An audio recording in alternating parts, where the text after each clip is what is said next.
video mga kaparmer. Ito po yung ating tula na bonito. Ito po yung pang 6th generation. Ang ganda na po at napakalulusog. Yung ginawa ko lang po dito mga kaparmer ay unang dilig ko mula na nilagay ko po dito sa seedling tray ay biniligan ko po siya ng Growers Kit 1000 plus para mas mabilis po yung pagtubo nila at maganda yung pagtubo. Tapos po nung tumubo na, dinilig pa rin po natin ng Growers Kit 1000 plus tsaka in-spray po na rin. Yan, tuloy-tuloy lang po yung ganong pag apply ng Growers Kit para po mas malulusog at saka maganda po yung tubo po ng ugat.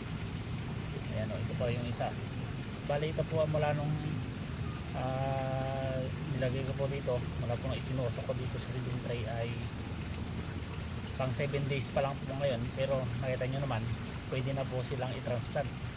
Bali kanina sana itatransplant ko to, kaso nga lang yung aking pong prepare na tataniman ay hindi ko pa na-sprayan ng herbicide, kaya hindi ko po na-transplant ito. Po bukas kasi po napakalakas po ng hangin ngayon, kaya hindi po ako nag-spray ng herbicide kasi po yung katabi niya ay yung pong aking mga tanim na kamatis, kaya hindi ko po in-spray, baka po madami pa yung aking mga tanim na kamatis. So ayun, baka bukas pag maganda na po yung panahon ay pagkapag-spray na po ako at pwede na po natin i-transplant itong aking mga pulang bonito F6. Ayan, F6 na po ito dahil pang 6 na generation na ito mga kaparmer, pero makikita nyo ang ganda po talaga.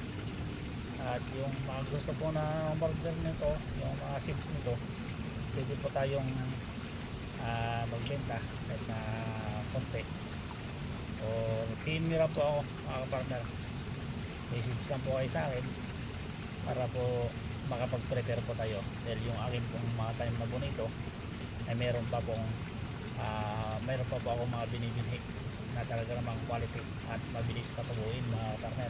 Basta ang pagpapatubo ng buto ng palaya or kahit na anong buto mga partner ay ibabad po muna natin ng 2 hanggang 3 araw sa tela. Ibabad po natin, and then pagkatapos po ng 2 araw or 3 araw, pagkababad na pwede na po natin ilipat dito sa seedling tray or i-direct seeding po natin. Yan po, ganun po, isang po. At kung mas maganda po kung mayroon po kayong Growers Kit 1000 plus, para nang sa ganun ay mas mabilis po natin silang mapatubo. Yan. So ayun po, hanggang dito na lamang po muli. Maraming salamat po sa inyong pagsama sa akin na Agri Kayos Vlog na nasasabing masayang boy pag may mga tanim na gulay. Hanggang sa muli, God bless mga kaparmer.